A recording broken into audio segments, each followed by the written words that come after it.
Hi అండి, welcome to my channel. ఈరోజు నేను గోంగూర నిల్వ పచ్చడి చేస్తున్నాను.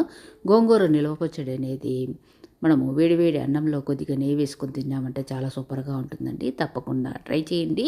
ఈ గోంగూర నిల్వ పచ్చడిని చేసేదానికి నేను చెప్పే మెజర్మెంట్ ప్రకారము మనం చేసుకున్నామంటే సంవత్సరం వరకు మనకు నిల్వ ఉంటుంది.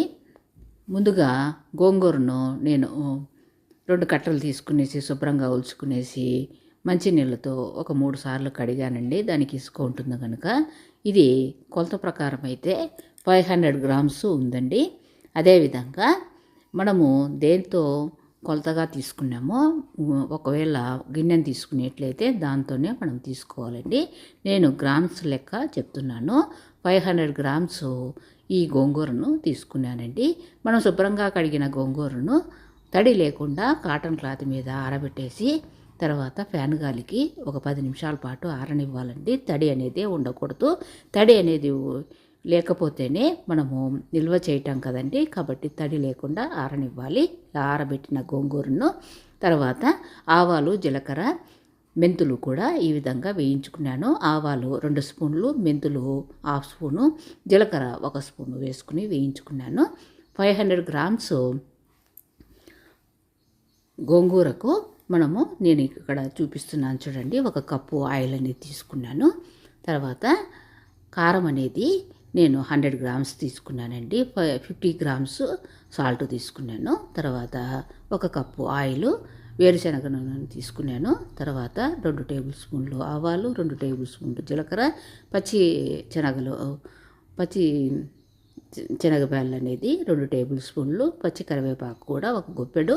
తర్వాత ఎండుమిరపకాయలు ఒక 6 వరకు తీసుకునేసి స్టవ్ ఆన్ చేసుకునేసి లో ఫ్లేమ్ పెట్టుకొని ప్యాన్ పెట్టుకునేసి 1 కప్పు ఆయిల్ వేసుకునేసి ఆయిల్ అంతా వేడెక్కిన తర్వాత ఈ తాలింపు గింజలంతా కూడా వేసుకునేసి బాగా వేయించుకోవాలండి.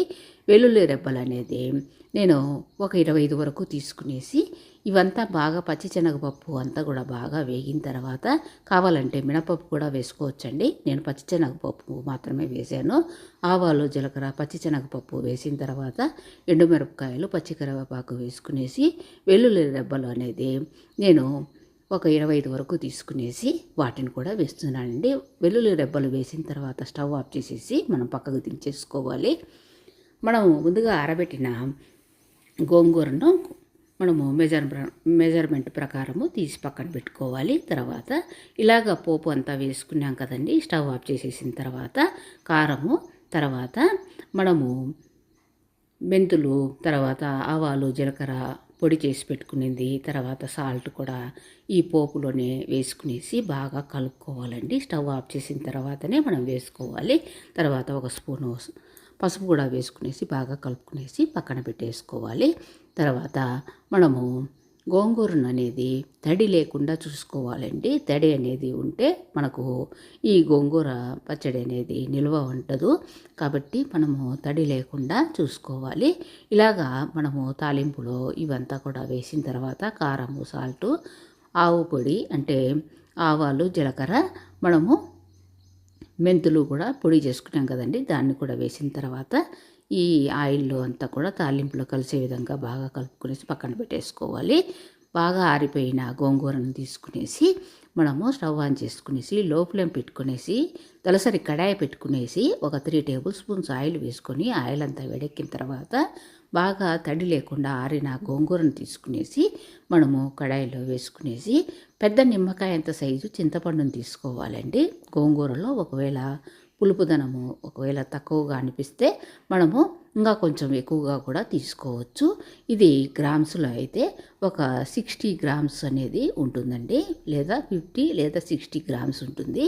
ఈ విధంగా మనము ఈ మెజర్మెంట్ ప్రకారము చేసుకున్నామంటే గోంగూర నిల్వ పచ్చడి అనేది సంవత్సరం వరకు కూడా మనము పెట్టుకోవచ్చండి.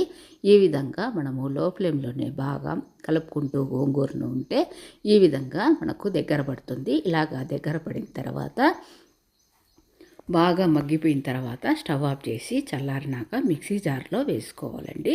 మిక్సీ జార్లో వేసుకునేసి మనము ఫైన్ పేస్ట్ లాగా కాకుండా నేను కొద్దిగా కోర్సుగానే చేసుకున్నాను. ఇలా చేసుకున్న తర్వాత ఈ తాలింపు అంతా కూడా చల్లబడి ఉంటుంది కదండి. గోరువెచ్చగా అయిన తర్వాత మనము ఈ గోంగూరను మనము మిక్సీ జార్లో నుండి ఈ తాలింపులో వేసేసుకునేసి మనము కలుపుకోవాలండి.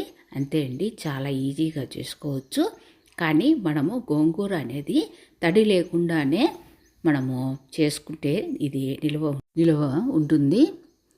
ఈ విధంగా మనకు గోంగూర నిలువ పచ్చడి అనేది రెడీ అయిపోయిందండి. తప్పకుండా ట్రై చేయండి. ఇంకా మన ఛానల్ సబ్స్క్రైబ్ చేయని వారంటే తప్పకుండా సబ్స్క్రైబ్ చేయండి. Thank you very much.